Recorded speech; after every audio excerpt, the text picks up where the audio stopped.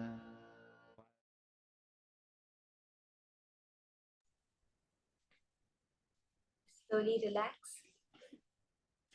How many of you had the darshan of Swamiji? Can you all post in the chat?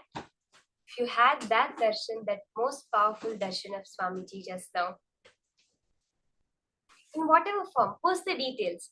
How did he appear to you? In what form did he appear? How tall was he sitting? Was he standing? What color dress? All of that you can post in the chat. Just share your experience of Swamiji's personal darshan for you. Now, we are going to be moving on to the next session. Who is Ardhanarishwara, the ultimate gender identity that all of us can have? Let us now hear about these higher powerful cognitions from Swamiji.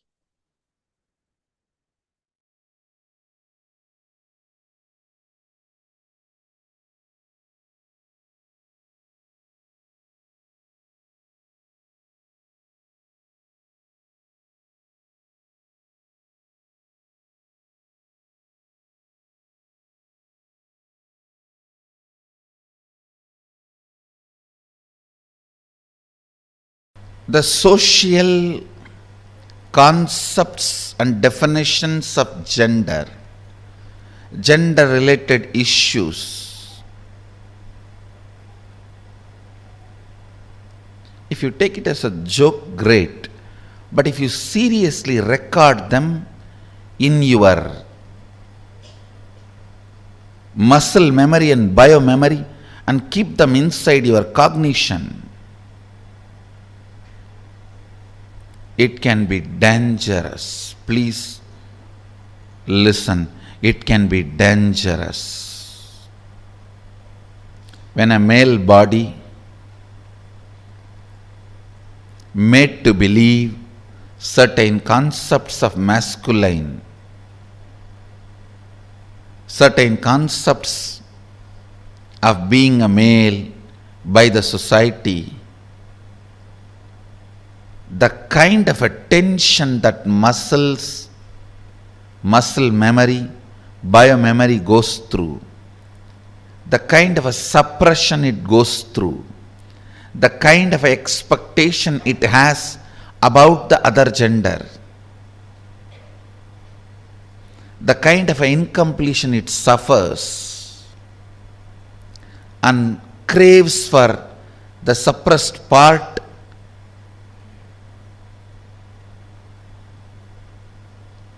is hell.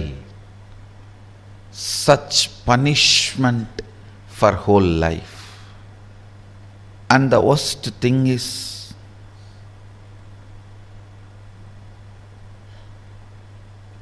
whatever you suppressed in you, declaring yourself as the male and avoiding anything other than so-called male, you will be searching for it in some other muscles which you will never find. Which you will never find. And this seeking goes on, tortures the person who is living with you, who has committed their life to you. It is like you torture the other person. The other person, she has her own suppressions. She is also product of the society. Unenlightened resources. She has suppressed tons of things in the name of she being a female. So all that She is searching in your muscles.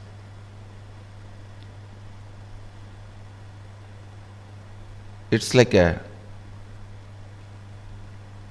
Indian villages, this early morning hen will come out with chicken and start searching all the dustbins for food. Searching.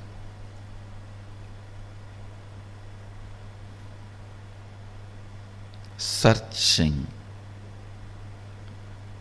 in others for the suppressed component in your muscle. Searching in others for the suppressed component in your muscle.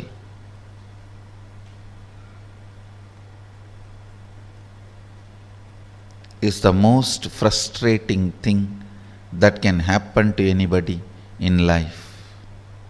Even if you are a potato couch, because you did trial and error on yourself, it's easy to get you out of it.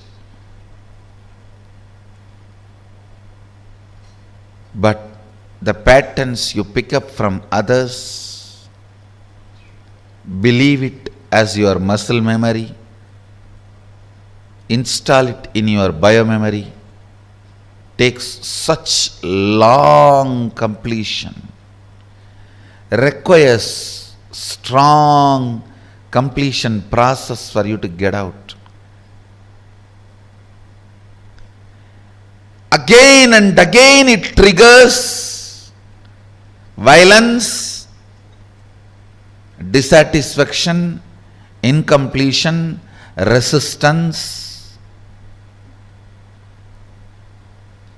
a wrong principles of sex. Understand this word, wrong principles of sex. Earlier in India, men used to wear only the dhoti and maybe one small angavastram. Slowly, the exposed upper body started getting associated with the idea of sex. Then they will have to cover. Then now even the exposed shoulders gets associated with the idea of sex. I don't know when the exposed eyes and the nose are going to get associated with the idea of sex. And then you have to wear complete covering.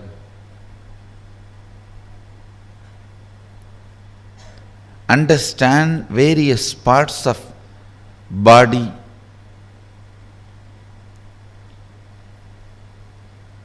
triggering various ideas, concepts, patterns in your system shows how the society is going lower and lower level, and our common agreements are sinking deeper and deeper and stinking. Our common understandings do matter. Our common understandings do matter because knowingly or unknowingly, even if you understand the higher principles, in your day-to-day life you are forced to live the common understandings.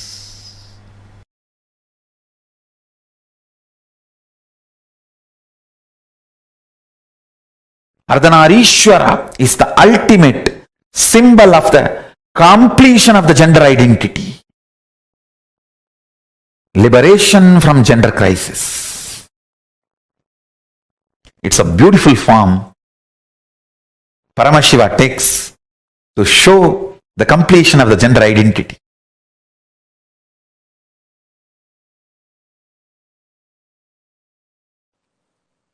Each manifestation of Paramashiva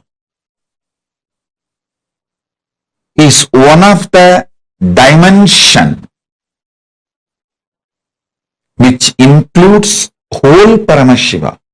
Listen, Ardhanarishwara does not mean he is only Ardhanarishwara. Ardhanarishwara is the manifestation of complete Paramashiva. You should know that. Even if you achieve any one manifestation, you achieve Paramashiva. If you achieve Nataraja, you achieve Paramashiva. If you achieve Lingarupa, you achieve Paramashiva. You achieve Kalabhairava, you achieve Paramashiva. You achieve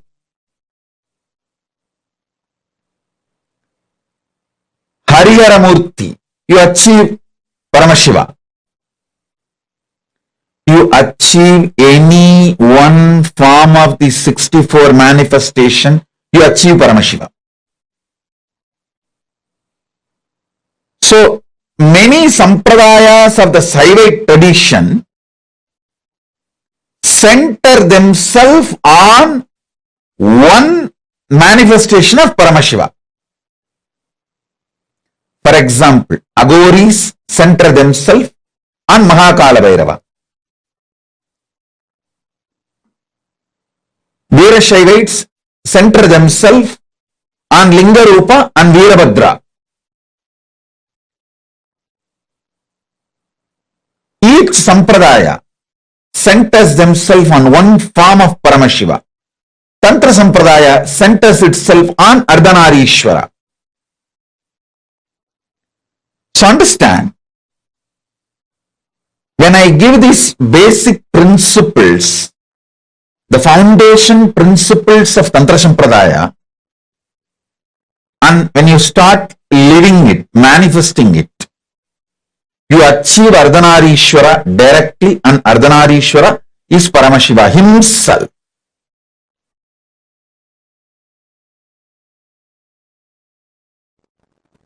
The word Tantra simply means technique, methodology. In Sanatana Hindu Dharma, all methodology for manifesting the state, space, powers and being of Paramashiva is called Tantra. That's it. Please understand. State, space, powers and being of Paramashiva, manifesting that is called Tantra. Any methodology adopted for that purpose is called Tantra. In course of time, it got associated with multiple traditions like Shakta, Bauddha, Samana.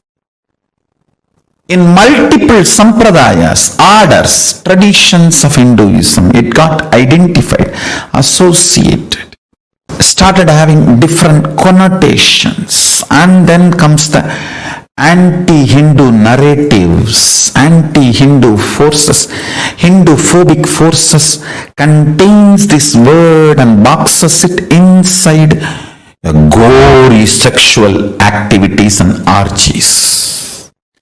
Without any understandings and reality, I tell you, Tantra is the most anti-sex practice. In real tantric practice, whether you do it with your own being or you do it with some beings outside, it just liberates you from everything felt as a need or urge. Understand? Food is not wrong, but urge pushing you to eat is wrong. Sex is not wrong, but the urge making you lose your balance and your integrity and pushing you to do the act is wrong. Understand? Anything which breaks your integrity is wrong, not the act. Last few days, satsang, I was insisting on cutting down the solid food intake. Bring it to 10% of the calorie which you are consuming, usually. Just 10%. If you used to consume 2000 calorie, bring it to 200 calorie. If you are used to consume 1000 calorie, bring it to 100 calorie. It's almost like I'm asking you to do fasting. Just increase the liquid and balance your routine. Understand? If you have started practicing, you will realize not having solid food, so much of irritation, anger, all the non-integrity emotions manifesting in you. Tiredness will disappear, boredom will disappear, but suddenly you will feel too much of energy and you don't know what to do. I tell you, eating is not wrong, but the urge pushing you to eat is wrong. And sex is not wrong. The urge which makes you lose your integrity for sex is wrong. Tantra works on completion, making you manifest the state, space, powers and being of Paramashiva. Listen carefully. Multiple various techniques to experience the state of Paramashiva, like unclutching, completion, to experience the space of Paramashiva, like integrity, authenticity, responsibility, enriching, causing, to experience the powers of Paramashiva, oneness, initiation, Aushada, Mani, Mantra, Aushada, to manifest the being of Paramashiva, Diksha, ultimate initiation, communion, oneness with Guru, who is embodiment of Paramashiva, makes you manifest the being of Paramashiva. All these various levels, multiple techniques are adopted, methodologies are adopted. All of them are basically called as Tantra. Understand, Tantra is the most anti-sex, most anti-sex tradition. If you believe, if you are told Tantra is the sexual tradition, you are cheated. Be very clear, you are cheated.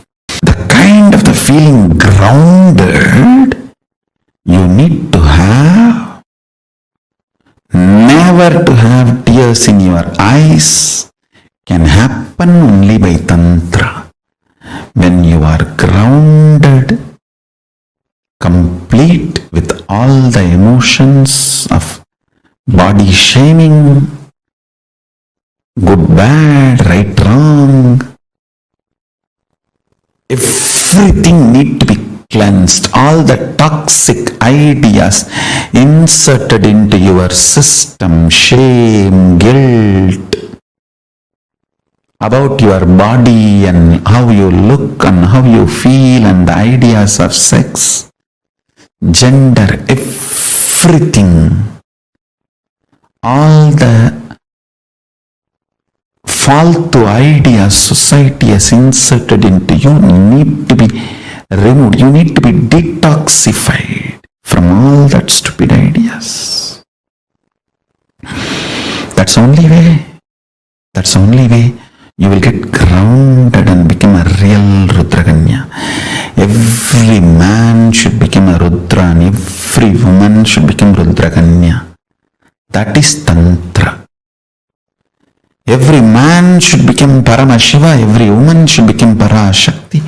That is Tantra. Paramashivoham will give you precise understandings about Tantra, deep understandings about Tantra constantly. You demanding yourself and behaving even with yourself as Paramashiva and manifesting the qualities and state, space, powers and being of Paramashiva continuously in your actions, in your life, in your thinking, in your emotions, everything. That is Tantra. That's all is Tantra. Understand? Life in all its possibility manifesting is Tantra. The Paramashiva in you and Parashakti in you becoming one, the communion and experiencing oneness is Tantra.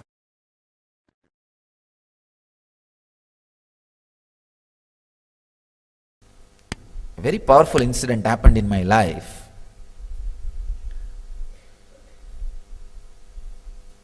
One day, very playfully, all my classmates wanted to have a debate with me.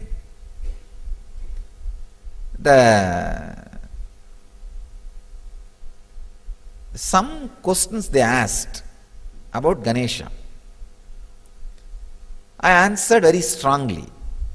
Then one fellow said, he talks as if he knows everything. The other fellow said, no, he knows everything. And then they said, all right, tomorrow we will come up with question. We will ask any question you answer, we will give you 5 rupees. Those days 5 rupees is a big money. And any question I am not able to answer, I have to give 5 rupees. Some 10 boys gathered. I went to Kuppammal. She told me, go and attend, nothing to be afraid, go and do it. Somehow I had the confidence. And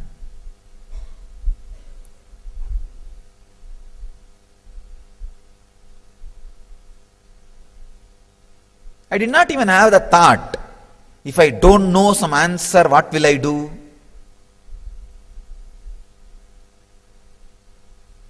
Anyhow, I went and they started putting all kinds of questions. Went on and on and on. I was answering. Suddenly one very tricky question came. See, in Tiruvannamalai, there is a small temple on the Pearl Hill, means Pavalakundru, on that there is a small temple. The whole city believes the temple as a Subramanya temple because only for Subramanya's function people will go there and have darshan and come. And always on the top of the hill only Subramanya's temple will be there in Tamil Nadu. They just asked me one question. That temple they celebrate the Subramanya celebration. Is it Subramanya's temple? Whole village and the whole, everybody knows it is only Subramanya temple. Before answering, I just looked in. I saw very clearly the point which I call as balance. If you just put a rod between your ears and a rod through your third eye, where the two rods meet, that point is called balance. I saw very clearly that balance opening up and the information getting downloaded. No, it is not Subramanya temple, it is Ardhanarishwara's temple. Subramanya's shrine is also there, but the main deity is Ardhanarishwara. And I tell you honestly, never that information was fed into me through eyes or through ears, because I had never been inside the temple's Garbha Mandir before, or never I heard from somebody it is Ardhanarishwara's temple. Never ever the information was fed to me through eyes or through ears. If you open the channel of receiving the information where the eyes and ears meet, that is what I call internet connection. The balance, the sixth sense. If the balance has access to information, it is internet connection.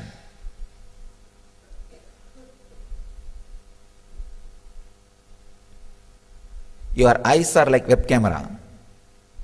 Your ears are like speaker in the computer. You all know only how to use the eyes and ears and the keyboard. You miss the internet connection. By nature, you have the internet connection in you all. Just because you are breathing, you have internet connection. And there is no website which you can't access. There is no firewall. There is no security. You can access anything without getting corrupt or without getting infected by virus. Any information can be accessed and handled. I saw very clearly that information being happening, and I responded. One boy who was there, he got really frightened, because any normal person goes to the temple, usually the temple will be open only during some celebration. During that celebration time, always the Subramanya will be kept in the front. So nobody will have the access to the Garbha Mandir to go and even have a look of the original deity. You are shocked. And I saw really that fellow got shaken so much. He never thought, I'll know such a intricate information, fact, such deep fact, because he is from a Brahmin family who does puja of the temple. So he thought, except his family, nobody knows it is a Ardhanarishwara temple. And actually itself nobody knows. Even now in the village, in the city, it is considered only as a Subramanya temple. He said, how do you know? Only we people who enter the Garbha Mandir know. It's Ardhanarishwara. It's not Subramanya. I said, Arey, you enter Garbha Mandir every day and come out. I am inside Garbha Mandir.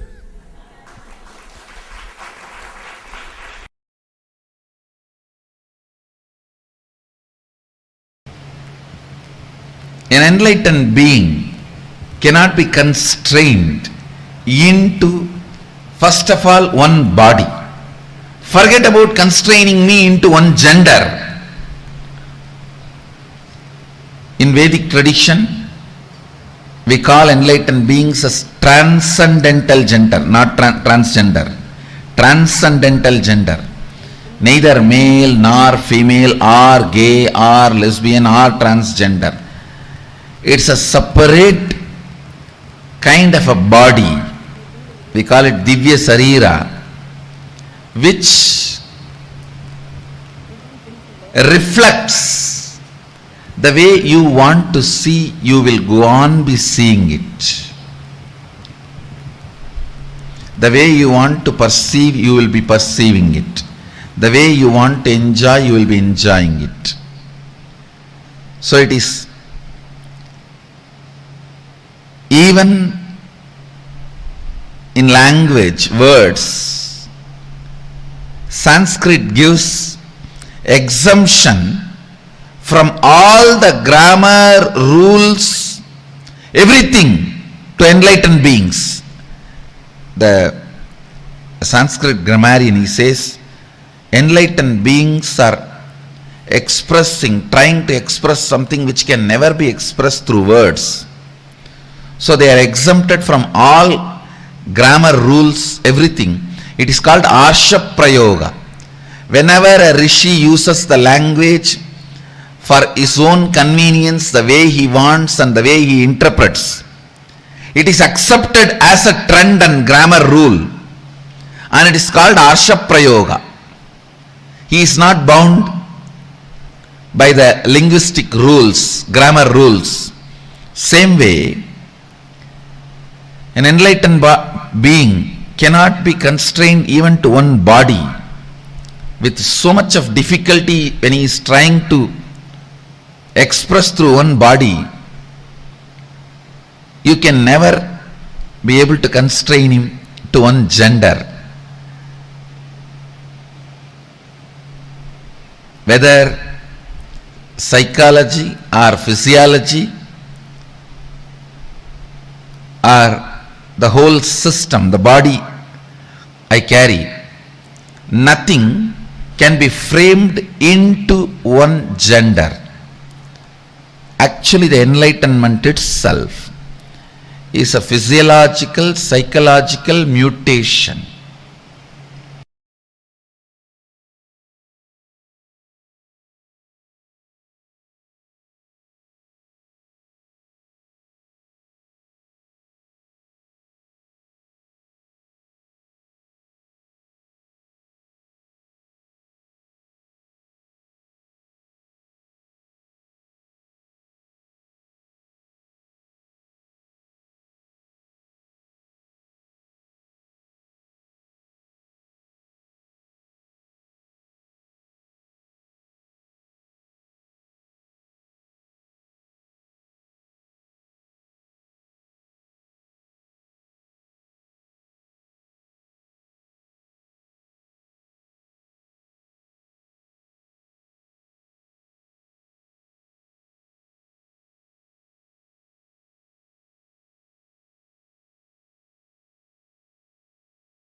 Ardhanarishwara. Ardhanarishwara is the ultimate gender that manifests. Paramashiva and Paramashiva Shakti together in their cosmic union, they form as Ardhanarishwara. This is a very beautiful story. Paramashiva gives Devi his own half of the body, and he makes literally Devi as his Ardhangini, Ardhanarishwara, to show Bringi, one of his favorite disciples, the truth, the absolute Paramasatya of Paramashiva, that how Paramashiva and Paramashiva Shakti are one and the same. They're not two separate entities. They both are one and the same. This is literally what Ardhanarishwara represents. Ardhanarishwara is the form of Paramashiva and Paramashiva Shakti together, where Paramashiva Shakti becomes part. She literally merges with Paramashiva, and they both give the darshan to the whole humanity. And this form is known for the auspiciousness that it brings. Anybody that connects to this form is blessed and bestowed with ultimate auspiciousness. Like Swamiji was saying, Hinduism does not give so much of importance to gender, because we know that we know the concept of gender is not associated anything to do with the quality of our consciousness. That is why Ardhanarishwara represents transcendental gender, not transgender. It is beyond man, woman, it's beyond bisexual, it's beyond gay, it's beyond lesbian, it's beyond any of these genders. It is transcendental gender, where they transcend the very idea, the cognition of gender, and the ultimate gender gets manifested. Actually, there's a very, very beautiful incident from Swamiji's own life. Swamiji used to tell Swamiji's manifestation, like from a young age, the moment from the time Swamiji was birthed itself, Swamiji's gurus completely used to train Swamiji's body, physical body itself, to be Ardhanarishwara, which means to be beyond gender. Literally, the Ardhanarishwara, the transcendental gender, happens where the level of completion, the depth of completion reaches your very biomemory. Which means all the mental and physical disorders, the mental and physical confusions that we have pertaining to our identity completely melts. And the pure biomemory gets awakened in us. This is what is represented as Ardhanarishwara, the principle of Ardhanarishwara. Understand. There's something that all of us need to understand from the session. Why we had the session as a very, very, very important one. At least most of us here would be feeling that I'm not really having any gender confusion, gender identity related issues. What is the necessity for me to learn the science? I really don't have any kind of gender identity related issues at all. How many of you carry this cognition?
Sorry for the technical glitch. I hope now all of you are able to hear me and see us now. Great. How many of you feel gender-related issues is not really my thing right now? Like, I don't really have any kind of gender confusion and it's not a problem. Okay, I see many of you saying, yes, yes, I have this cognition. Yes, I feel so too. Okay, you can see in various Zooms, people responding. Okay. let us first understand why we need to learn this. Because many of us, I used to think the same thing. Why? What is a necessity? It's probably for, like I used to think when first I heard this revelation from Swamiji, when Swamiji started talking about 11 genders, I thought probably it is for the people who have gender confusion, gender identity related issues.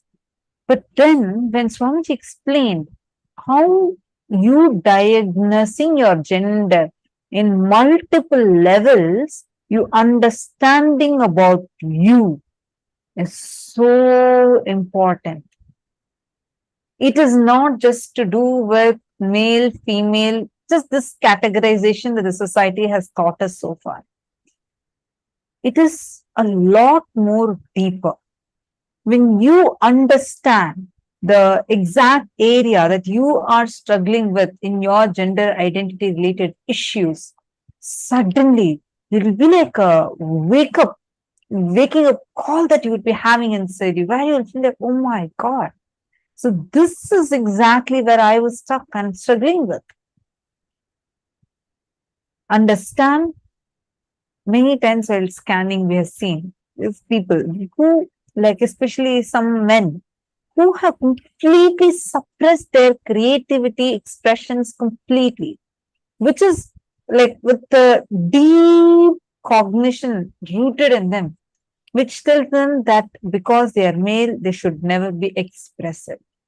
And because of that, it affects even in their wealth manifestation.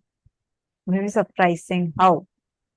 If you look deeply, that is exactly how, see, the cognitions you carry inside of you, the way you handle you, it's the same way how you'll be handling various aspects of your life too.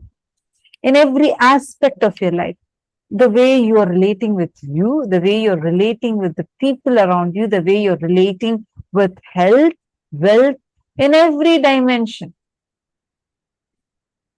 Cognitions you carry matter.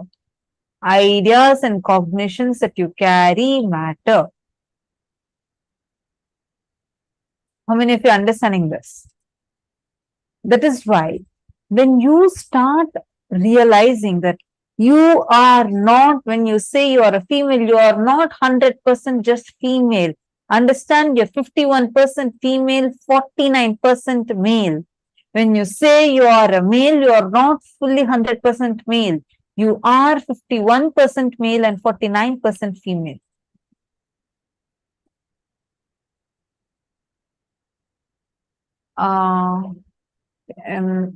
Zian Ing Zhao was asking, is Tantrism just mentioned by Master, the Buddhist Tantrism in Zhejiang, China? Okay. Tantra is directly from Paramashiva. Actually, Buddhism is a subset of Hinduism. Now people are saying as if Buddhism is a separate religion, but Buddhism is a subset of Hinduism. Well, understanding.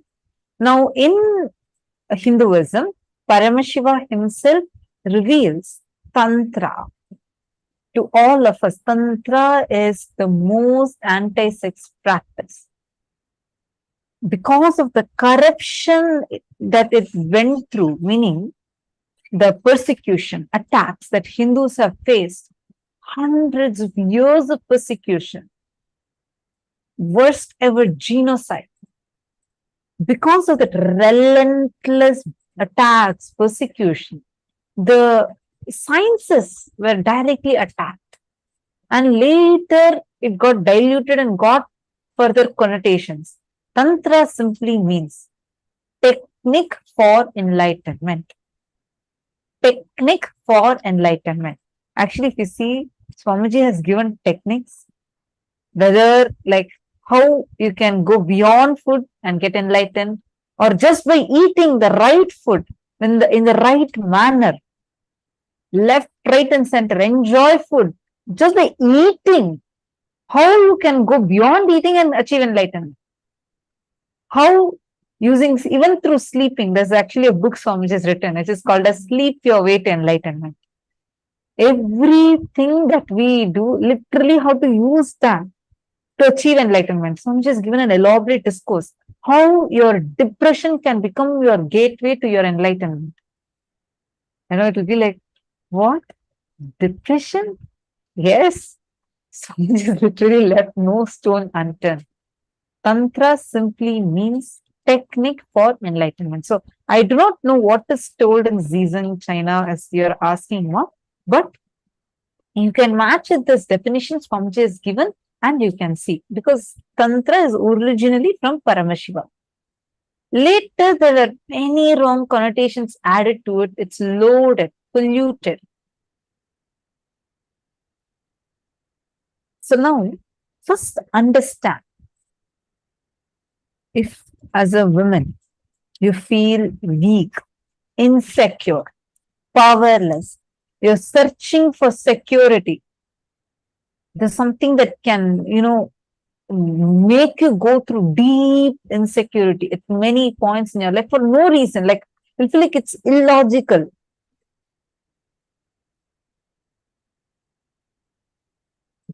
Those moments that you're facing is because you're suppressed half the male component in you that you're suppressed and kept inside you is struggling and suffocating you in your biomemory level.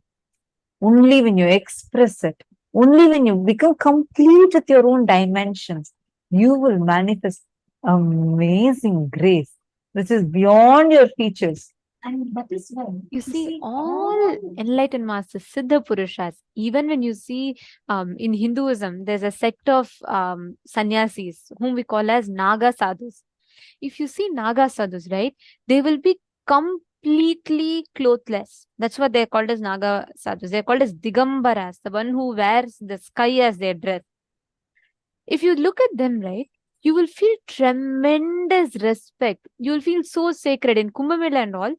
You will see these sadhus, they'll just be walking around and nobody, you can see hundreds of Naga sadhus, but you can never see anyone thinking anything other than they'll never feel disgust, they'll never feel bad, they'll never feel awkward, none of it. They'll just experience tremendous sacredness and respect. That is what literally is when you realize that ultimate gender through the Ardhanarishwara. When you complete, see, we all think, oh, what is there? Gender completion, all what is there for me to do? No, understand unconsciously the society. If you believe you are either a man or a woman,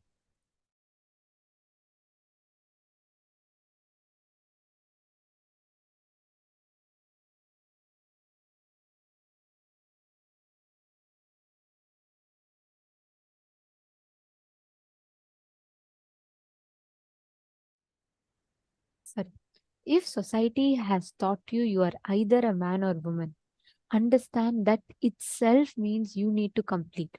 Swamiji tells the biggest scam society has done against humanity is teaching humanity that there are only two genders. That's the biggest misconception.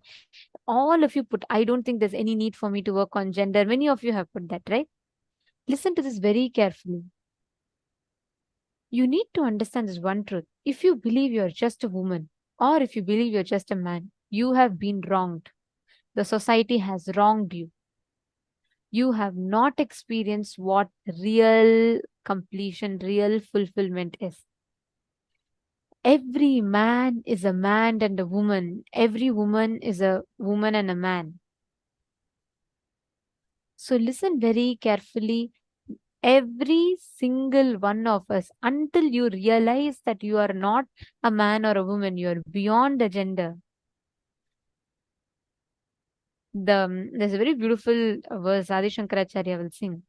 He will say, na punyam na papam. He will say, like, I am neither the sin nor the merit. I am neither the good nor the bad. I am neither the evil nor the great. I am neither the God nor I am the Asura. I am not any of this. I am just Chidananda Rupa Shivoham Shivoham.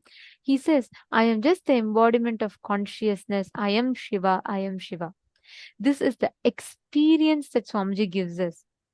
This is literally the essence of what Hinduism has to tell. Understand, every one of you that were saying like, I'm not sure why I need to complete with gender. Like, I don't have much of an impact. If you think everything is smooth with you, believing you're just one gender itself means you have been scammed by the society. You know why? Because the moment you're boxed into a gender, let's say you believe you're a girl, or let's say you believe you're a boy, the moment you're boxed into a gender, you develop so many incompletions and patterns, resistance to learn the other possibilities that you can express just because of this gender based notions that you build. How many of you are catching it?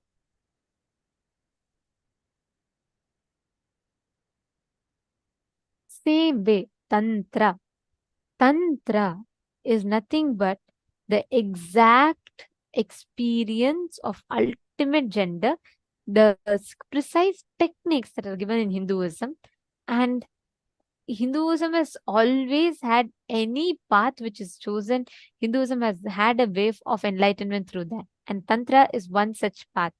And a very, very powerful path. You all should know Tantras. There's a book called Vijnana Bhairava Tantra. There are hundreds of books on Tantras. All of these are not like how today's society, the moment you say Tantra, they have different connotation attached to it. Tantra has been reduced to like some sexual performance in the society's language. Tantra is actually compilation of technique. Tantra means technique. So, tantras are various different techniques for enlightenment. Like, for example, through power manifestation, achieving enlightenment. Through every night when you fall asleep, gazing at the moon. Each of these are very specific processes given to be able to manifest the higher reality. Tantra is not how the society has misinterpreted it. So my Itsk is asking, what really does beyond gender mean? Is it just a cognition, understanding your consciousness, or is it any physical, psychological, etc. manifestations? A very beautiful question, ma. Okay, let me ask you all a question. Now, the moment I ask you all to remember you, right? What do you remember you as? You will remember you as a boy, as a girl. You have a certain idea about you carry, right? When you're remembering you, when you're associating you, identifying with yourself, your decisions, there is a certain understanding and experience of who you are based on which you make a decision. Am I right? If you're a girl and if you have been, if you strongly connect that you're a girl, the decisions you make in life will be with that cognition and understanding. Oh, I am a girl. Based on that, you build a certain emotions, you build a certain reactions, you build a certain expectations. You feel you want to have a relationship which will give you more love, which will give you more strength, which will protect you. Something like that. Each one might have different understandings. But the fundamental cognition you're deriving is from based on the understanding that you have about your body, your gender. Now, if the same thing, instead of cognizing yourself as a girl or a boy, consciousness. I'll give you this example. Let's say you are a manager, okay, or you're a clerk in an office. For a clerk, when he has to make a decision for a certain task, versus when the CEO has to make a decision for a certain task, the cognition will be very different, correct? Like, for example, when a clerk makes a decision, his thing will be very clear. Okay, let me move my task. Let me send it to the next table. Let me see what needs to be done. He will do only in that level. The same thing, let's say the clerk is now pushed to CEO level. What happens? The clerk has to take into account every single thing. He has to take into account, okay, what will be the implications of the delay in this task? What will be the implication of this decision, that decision, everything. Catching it. Consciousness beyond gender means awakening yourself, understanding that your consciousness. That's where it leads you to. Catching it?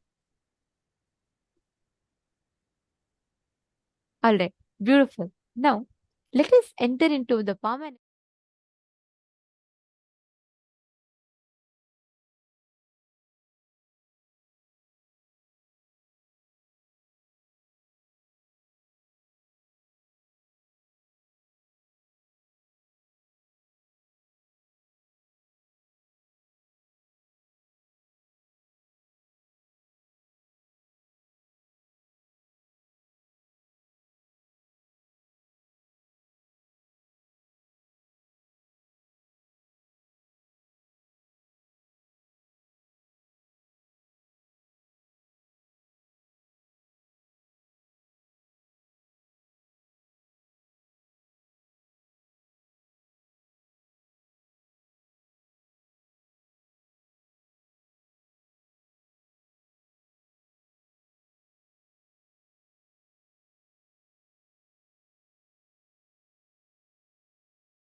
let's now move on with that powerful understanding of our true nature. We are not limited to what society has taught us as us. We are actually Paramashiva. In that space, let us start the power manifestation. So we'll continue with the power of alchemy products. All of you, I hope you were successful. You had the darshan of Swamiji in the alchemy product. If not, please continue working on it. Swamiji has given it a very clear science that only once you have had the darshan of Swamiji can you move on with the further manifestations. So I request all of you, you can continue to have the darshan of Paramashiva. Every time you manifest, start off with having that darshan and then moving on to the further manifestations.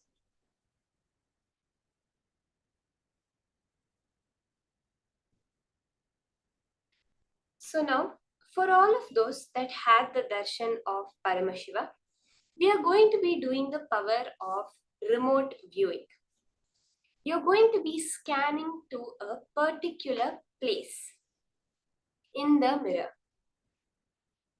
The very clear steps: connect to a partner and ask them to give you any particular place.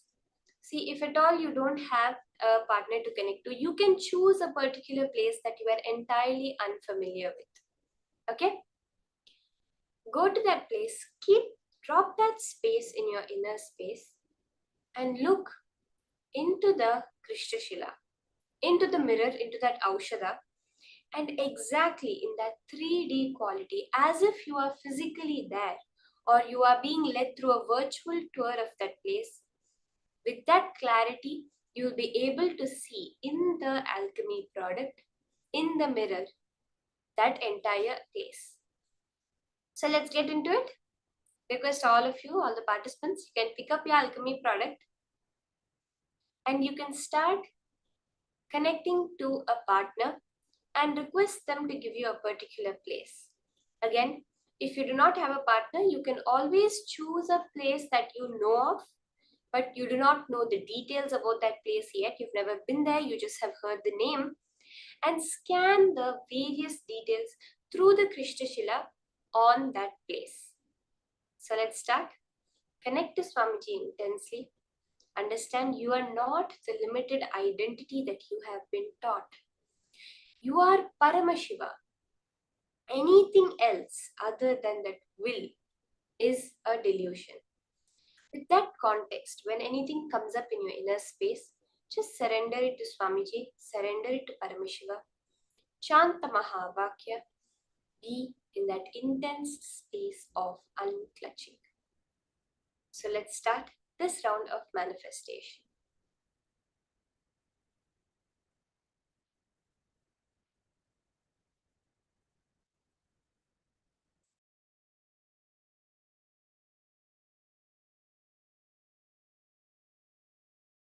Paramashivoham. Om Nityananda Paramashivoham. Om Nityananda Paramashivoham. Om Nityananda Paramashivoham.